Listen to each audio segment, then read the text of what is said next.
Su cuaderno, por favor. Listo. Vamos a sacar los cuadernos porque hoy hay mucha información que apuntar. Cuando hablamos de la Guerra del Pacífico, ya estamos hablando pues después de la época del primer militarismo, estamos hablando de la época después donde en ese caso ya habíamos pasado un gran conflicto, en este caso estamos hablando de la guerra hispano-sudamericana, ¿verdad? Ya habíamos llegado a ese punto donde pues Perú ya había tenido que enfrentar a España ante este gran conflicto, pero en ese tiempo Perú ya había sido aliado, por decirlo así, de Chile, y pues juntamente con Bolivia y con Ecuador, no logran, en este caso, expulsar a los españoles de aquí, en este caso de Sudamérica. Pero ya entramos a otro tiempo, ¿no? Los antecedentes de la Guerra del Pacífico se van a dar por ciertas causas. Primero, el conflicto armado se debe a que Bolivia, Perú y Chile estaban exportando, aparte del guano, el salitre, ¿ok? Eso estaban exportando ellos, el salitre.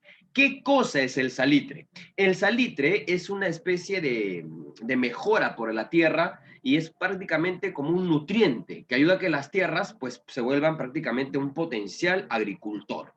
Otro mecanismo, otra propiedad que tiene el salitre es hacer pólvora, ¿ok?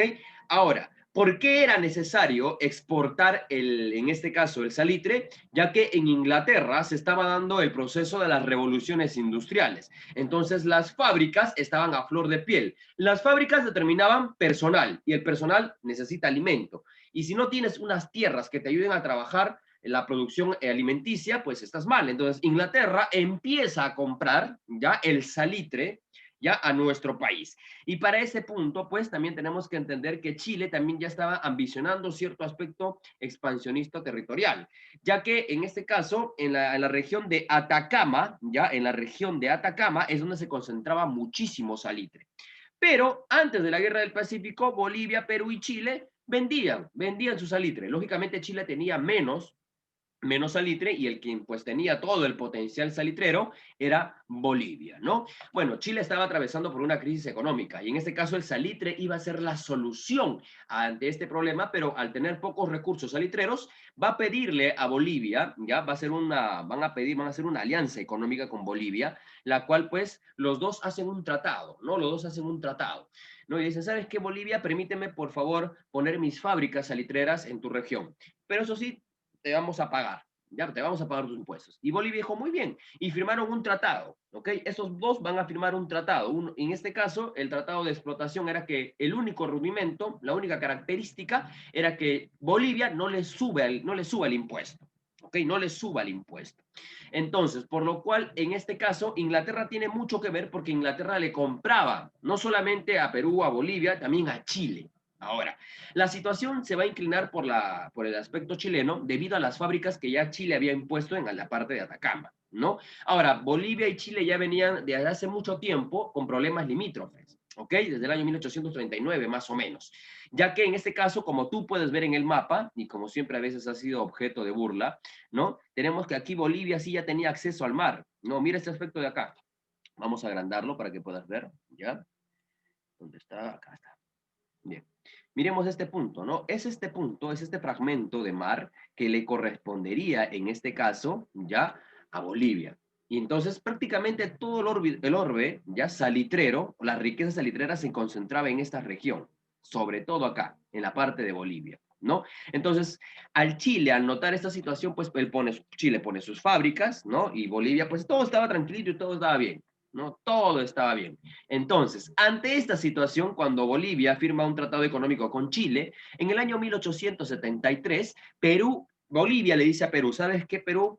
Vamos a firmar un tratado, ya un tratado, una alianza defensiva, por si es que Chile se pone un poco faltoso y pues quiere invadirme, pues ya tengo con quién contar, ¿no? Por favor, ayúdame. Y le dice, está bien, no hay ningún problema, no te preocupes, vamos a firmar el tratado. Y se empieza a firmar el tratado, ya, entre Perú y Bolivia. Ante esta situación, en 1878, ya, en este caso, Bolivia le sube el impuesto, en este caso, a Chile, sabiendo ya que había un tratado donde se le iba a poner que no se le iba a levantar el impuesto a Chile. Entonces Chile le dice, pero Bolivia, teníamos un trato, ¿qué pasó? Y Bolivia le dice, pero tú también, Chile, estás incumpliendo algunas normas aquí. Es por eso que te estoy subiendo el impuesto. Pero dice, pero en el tratado, ¿no? En el tratado dice que tú no me vas a subir el impuesto, pero tú también estás incumpliendo normas. Entonces ya, ¿sabes qué? Para nadie. Para el año 1879, ya para el año 1879, lo que hace Chile, o lo que hace Bolivia, perdón, es poner en venta las fábricas chilenas, ¿no? Y eso pues Chile prácticamente dice, pero ¿cómo vas a vender mis empresas? ¿Cómo vas a vender mis fábricas? Y las empieza a rematar. Empieza un remate en cuanto a lo que son las empresas chilenas, y Bolivia pues se pone machito porque sabe que atrás de él no está solo, Bolivia no está solo, ¿no? Y Bolivia pues se pone a inflar pecho porque prácticamente tiene al poderoso Perú atrás de él cuidándole las espaldas, pero el poderoso Perú estaba en crisis económica, en crisis social, en crisis política, literalmente se estaba apoyando en un país que estaba fracturado, por decirlo de esta forma, ¿no?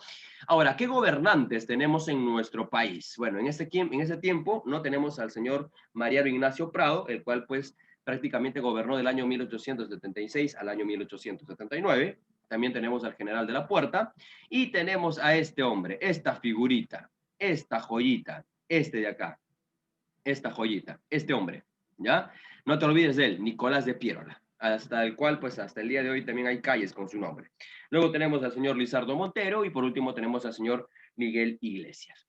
Bien, ante esta situación ya había problemas, ¿no? Ya había problemas, Chile ya estaba reventando, pero Chile, hay un dato que no nos habían contado, o si te habrán contado en buena hora, hay un dato que nos decía que Chile no tenía la fuerza militar todavía, ¿ok? No tenía la fuerza militar. ¿Qué es lo que hace Inglaterra? Inglaterra le dice, ¿sabes qué, Chile? En esta situación, yo te voy a agenciar a ti, te voy a patrocinar, Chile, no te preocupes, te voy a mandar armamentos, te voy a mandar buques, te voy a mandar uniformes, tú no te preocupes, lánzate a la guerra. ¿Cuál era el objetivo? Adueñarse de todo esto, ¿ok? Si Chile se adueña de todo esto, Inglaterra, por ende, se iba a adueñar también de esa situación, ¿ok?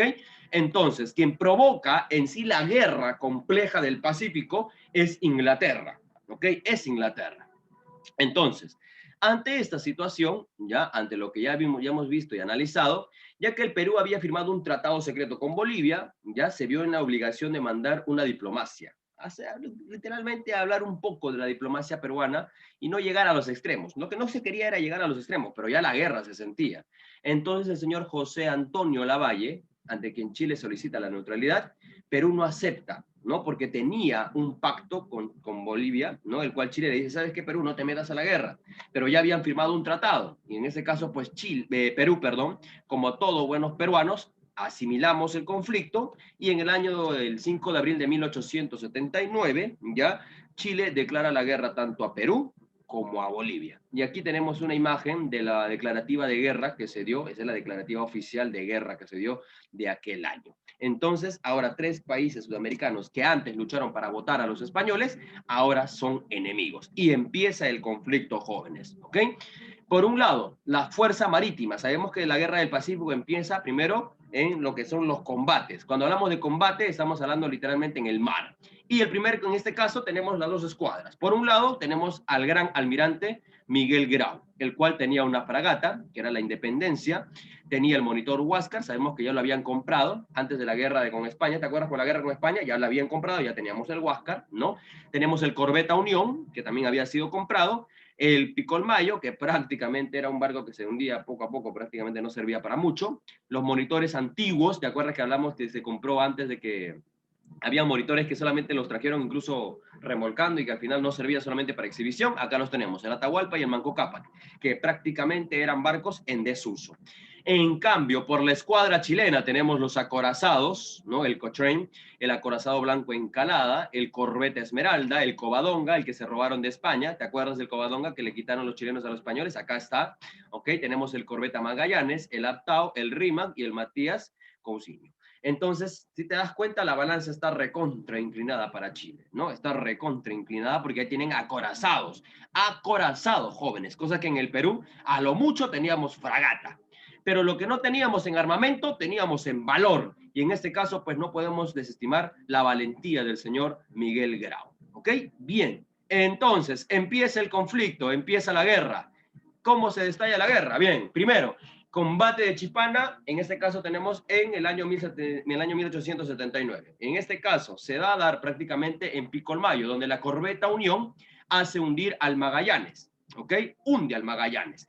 Y luego de esto tenemos el 21 de mayo, que es la guerra más conocida por nosotros, que es el combate de Iquique, ¿no? Chile bloquea el puerto de Iquique, ¿ya? Y en este caso se enfrentan los dos grandes. Se enfrentan, por un lado, Miguel Grau con el Huáscar y el Unión también, y por el otro lado tenemos el Esmeralda con el señor Arturo Prat. No te olvides, el señor Arturo Prat.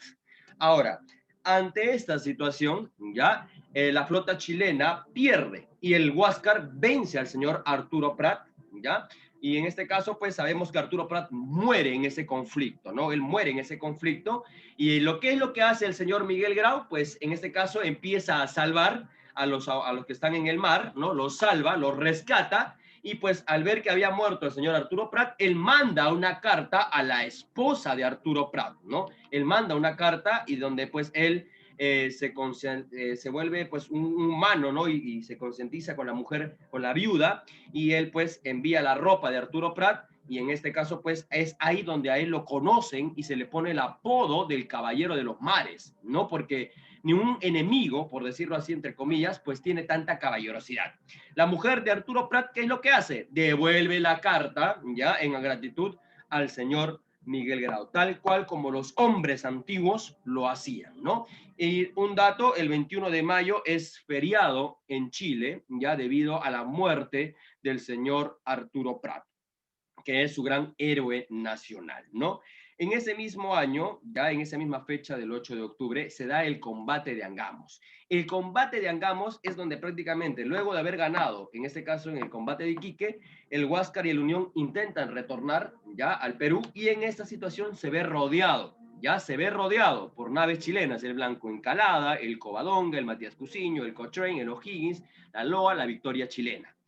Estos barcos sitian y rodean al Huáscar, de la cual de ese combate de Angamos, ¿ya? Sabemos que prácticamente el señor Miguel Grau es despedazado por un cañón que le despedaza toda la mitad del cuerpo, ¿ya? Ese cañón lo despedaza al señor Miguel Grau y es donde prácticamente muere nuestro héroe peruano. El único que se logra salvar de esta situación es el Corbeta Unión, ¿no? El cual escapa y logra, mientras el Huáscar le cubría, el Unión estaba escapando, ¿no? Y en este caso, pues, el señor Miguel Grau se pelea solo, ¿no? Contra todos los barcos chilenos. Y sabemos que el 8 de octubre es feriado en nuestro país, ¿no?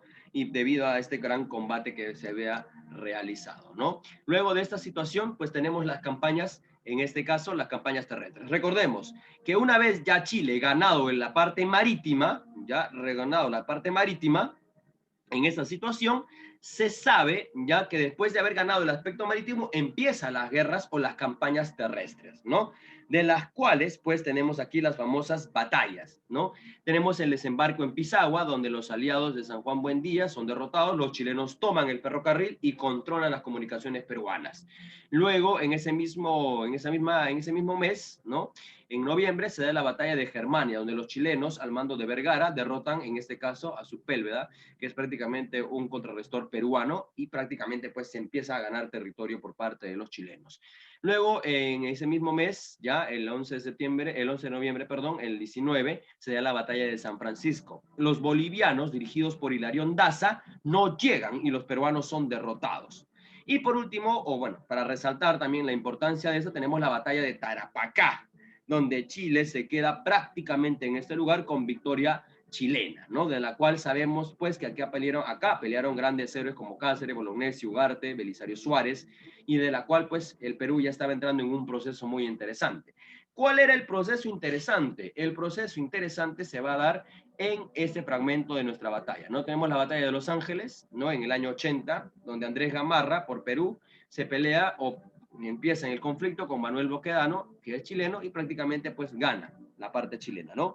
Luego tenemos la batalla del Alto Alianza, ¿no? En el año 80, donde Narciso Campero se enfrenta con Boquedano y la cual pues derrota a los aliados y se retira literalmente Bolivia. Bolivia se va a retirar del conflicto y nos va a dejar solos, ¿ok? Bolivia se retira del conflicto. Para el año más o menos 80, ya un dato por ahí, para el año más o menos 1880, el 7 de junio, ¿ya? Bolivia decide retirarse del conflicto, pero para no romper el pacto con el Perú, le sigue enviando armamento y dinero, cosa que pues no era la gran cosa para ese tiempo, ¿no? Ya que sabemos que nos trasladamos prácticamente a la batalla de Arica, ¿no? La batalla de Arica, que prácticamente es la batalla del olvido, también conocida como la batalla del olvido. ¿Por qué la batalla del olvido? Porque a Nicolás de Piérola se le pidió por favor que mandara armamento, alimentos, pero el señor Nicolás de Piérola se negó, ya se negó, no quiso enviar en este caso armamento ni alimentos en Arica. ¿Y quién estaba en Arica? En Arica estaba pues el señor Francisco Bolognesi y Alfonso Ugarte peleando, ¿no? Definitivamente.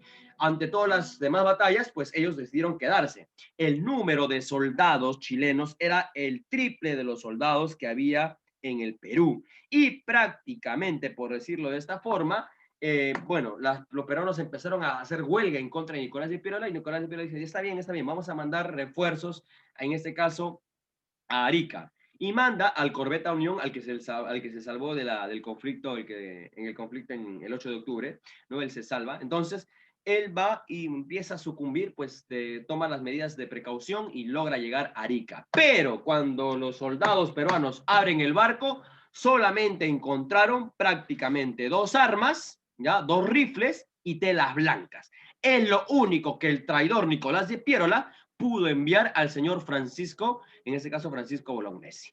¿Ok? Es lo único que pudo enviar este traidor. Luego sabemos que este traidor huye del Perú. Ya Nicolás de Piérola huye del Perú y se larga y deja prácticamente al Perú en un gran estancamiento. Sabemos pues que hay un emisario chileno el cual se entrevista con el señor Francisco Bolognesi, ¿no? Y le dice, ¿sabes qué? Mira, estás prácticamente perdido, ¿no? Es mejor que te rindas, no te va a pasar nada. ¿Y qué es lo que dice el señor Francisco Bolognesi? Tengo deberes sagrados que cumplir y las cumpliré hasta quemar el último cartucho. Luego de esta situación empieza el conflicto. Lógicamente nosotros sabemos que Chile es el que vence a Perú, pero aquí vemos la imagen del señor Francisco Bolognesi hasta el final quemando el último cartucho, ¿no? Quemando el último cartucho y muriendo como los grandes hombres peruanos. Luego de esta situación sabemos que según las crónicas anónimas nos dicen que Alfonso Ugarte, ya, intenta pues ante el avance chileno, por no querer que la bandera peruana sea magullada, sea pues violentada o llevada como objeto de burla, él agarra la bandera y se lanza del morro de Arica, ¿no? Eso nos dicen las crónicas anónimas, aunque algunos estipulan que no fue de esa manera, pero está en contraparte. Y aquí pues podemos ver el sacrificio de las pinturas que siempre en los libros de historia se han recordado al señor Alfonso Ugarte llevándose la bandera del Perú antes de que esa sea mancillada por los chilenos, ¿no? Luego de esta situación hay una expedición prácticamente en la parte de Lima, ¿no? Empiezan las campañas en Lima. Ahora, las campañas en Lima vienen a ser las más sangrientas. ¿Y cuáles son las más sangrientas? En este caso estamos hablando de la batalla de San Juan y Chorrillos y la batalla de Miraflores. Estas de aquí prácticamente son las más sangrientas. El 12 de enero, ya el 12 o el 13 de enero, prácticamente llegan a San Juan, ¿no? Y empiezan a quemar y a saquear Lima, la parte de San Juan y en este caso la parte de Chorrillos. La queman y los chilenos tienen algo peculiar. Los chilenos se embriagan ese día después de haber llegado, en este caso, a San Juan y a Chorrillos. ¿Y qué le dice el general chileno en este caso, a Nicolás de Piérola? Le dice, ¿sabes qué, Nicolás de Piérola? Por favor, hay que tener un momento de paz y tranquilidad, ¿no? ¿Y qué es lo que hace Nicolás de Piérola? En vez de rechazarlo y mandar al ejército peruano, lo que dice, está bien, no hay problema. Y en ese caso entra el brujo de los Andes, Andrés Avelino Cáceres, y le dice a Nicolás de Piérola, por favor, están ebrios, están borrachos, déjame, yo voy con el ejército y los eliminamos. ¿Pero qué hizo Nicolás de Piérola? Lo denegó, y para este punto, el 15 de enero, los chilenos llegan a Miraflores. ¿Ok? Llegan a Miraflores y empieza el saqueo en Miraflores. Entonces ahí se da el otro conflicto, los chilenos prácticamente están llegando a puertas de la capital, ¿no? Y ante esta situación sabemos pues que en la parte de Lima, ya en Miraflores y en la parte de San Juan de Miraflores en Chorrillos, jóvenes, hubieron muchos niños, muchos jóvenes que lucharon en ese conflicto, ya de las cuales entregaron su vida a pesar de que el avance chileno era arrollador. ¿Ok? Era arrollador. Luego tenemos la batalla prácticamente aquí, ¿no? Tenemos la batalla, perdón, ¿dónde está? Acá. ¿No? Tenemos la batalla en este caso de Pucará, donde Cáceres intenta, ¿no? A reprimir y Cáceres empieza a vencer en la parte de la sierra, ¿no? Tenemos también en este caso la batalla de Concepción, donde Cáceres, sin ejército, ¿ok? No había ejército. Lo único que había en el Perú era milicia. ¿Y qué es la milicia? Es lo que tú ves acá abajo, ¿ok? Eso es milicia. personas de la población entrando en guerra. Eso es milicia, jóvenes, y el Perú tuvo que poner a esos para empezar a poder ganar ciertas y pequeñas batallas, ¿ok? Luego de esto, jóvenes, nosotros tendríamos aquí, perdón, acá, ¿no? La batalla de San Pablo, donde Iglesias, ¿no? Empieza a enfrentarse con los chilenos y pues los chilenos prácticamente abandonan Cajamarca, ¿no? Luego de esto hay un manifiesto por Miguel Iglesias donde proponía firmar la paz para ya no seguir en el conflicto porque ya todo se veía prácticamente venir, ¿no? El general Cáceres es derrotado, ¿no? Y destacó el sacrificio de Leoncio Prado, el cual prácticamente se entregó en la batalla de Huamachuco, ¿no? Donde él se entrega y prácticamente empiezan a surgir los grandes héroes, ¿no? Y por último, pues sabemos que para el año 1883 el Perú ya no daba más. En Lima, prácticamente Lima ya estaba sitiada por los chilenos. Y en este caso, en el año 1883 se firma el Tratado de Ancón, donde daba la rendición y se entregaba a Chile por 10 años. Se le entregaba a Chile Tacna y Arica, ¿no? Y luego de esto habría un plebiscito. El plebiscito era que prácticamente luego de esos 10 años se le dé a elegir a las personas si querían pertenecer a Chile o querían pertenecer al Perú. Eso es un plebiscito, anótalo por favor, ¿ok? Consecuencias de la guerra, la pérdida de Tarapacá y Arica. Literalmente Tarapacá fue olvidada y perdida para siempre, ¿no? Y igualmente Arica. Ante esta situación sabemos que por un cierto tiempo la bancarrota total y la crisis económica del Perú, la aparición de límites con Chile, Chile le quita, ¿no? Como consecuencia de toda esta situación, Chile le va a cerrar el paso al mar, en este caso a Bolivia, y para siempre Bolivia perdería el acceso al mar, ¿no? En este caso se perdieron objetos valiosos de arte y cultura, porque los chilenos vinieron a quemar, a saquear, a robar lo que teníamos aquí, ¿no? En este caso, también tenemos la desaparición de la moneda metálica y por último la caída del crédito externo. Prácticamente el Perú ya estaba literalmente sepultado en la grave crisis que esa se le veía venir, ¿no? Y por último, en ese caso se le debía pagar 10.000 pesos o 10.000 soles ya a los vencedores, en este caso a Chile. Eso es lo que decía el tratado de Ancón, ¿ok? Hasta ese punto prácticamente el Perú ya había asimilado. Y lo que el Perú antes tenía como un grande territorio, hoy lo estaba perdiendo poco a poco. Esto de acá nos correspondía a nosotros, la parte de azul. Eso de aquí nos correspondía a nosotros, pero en esa batalla, en la guerra, perdón, del Pacífico, se perdió para siempre y solamente Tacna logró retornar a nuestro país. Y a ese tiempo, jóvenes, prácticamente pues esto nos hace pensar que el Perú tuvo en ese tiempo falacias, en este caso deficiencias políticas con traidores y teníamos una deficiencia militar también. Pero hay algo que resaltar de toda esta guerra y todo este gran conflicto, hijos. ¿Cuál es lo que tenemos que resaltar, profesor? Fácil. Lo que debemos resaltar es que los peruanos nunca en todas las batallas que les he mencionado, nunca se rindieron. ¿Ok? Nunca dijimos, bueno, ya somos minoría, hay que rendirnos. O no, ¿sabes qué? Podemos dejarlo de lado. No, los peruanos siempre dieron la cara. Ahora, aquí hay un dato que me había olvidado, ¿ok? En un determinado momento, Perú le pide ayuda a Argentina, ¿ya? Perú le pide ayuda a Argentina y le dice, por favor, ayúdame, entre en el conflicto. Pero, ¿qué es lo que había hecho Chile? Y antes de eso, Chile y Argentina se estaban disputando la Patagonia, ya se estaban disputando la Patagonia. En eso, pues como Chile ve, le dice, ¿sabes qué, Argentina? No te metas. Si tú no te metes al conflicto, yo te regalo la Patagonia, tú tranquilo. ¿Y qué hizo Argentina? Pues se acomodó y dijo, está bien, no hay ningún problema, me quedo con la Patagonia y le negó la ayuda al Perú. Y de esa forma, pues Argentina no se mete en el conflicto. ¿Ok? Pero bien, sabemos que toda la guerra del Pacífico en su complejidad, jóvenes, está adquirida, estaba determinada, por decirlo así, para favorecer a un solo país, a este de aquí. Solamente este país sería el único beneficiado. ¿Ok? Chile no quería entrar a la guerra, jóvenes del Pacífico, porque no tenía armamento, no tenía milicia, no tenía barcos. Se metió únicamente y exclusivamente, por decirlo así, porque iba a recibir el apoyo detrás de Inglaterra.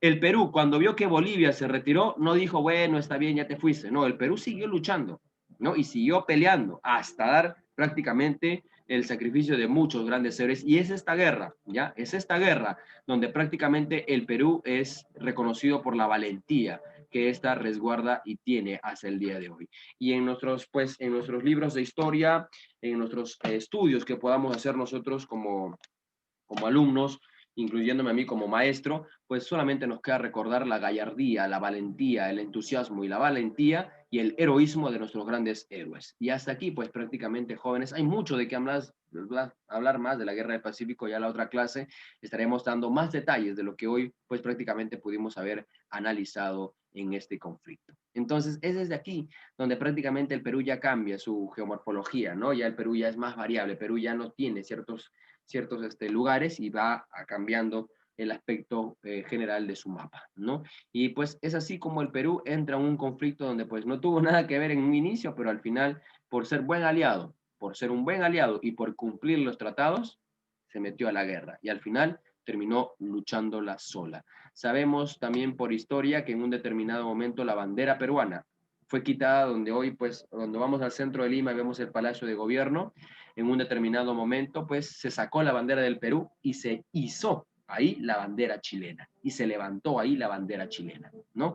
Es una cosa muy interesante que esa bandera ondeó por el lapso de 2 años o 3 años máximo, creo, que se quedó prácticamente esa bandera ondeando en nuestra capital.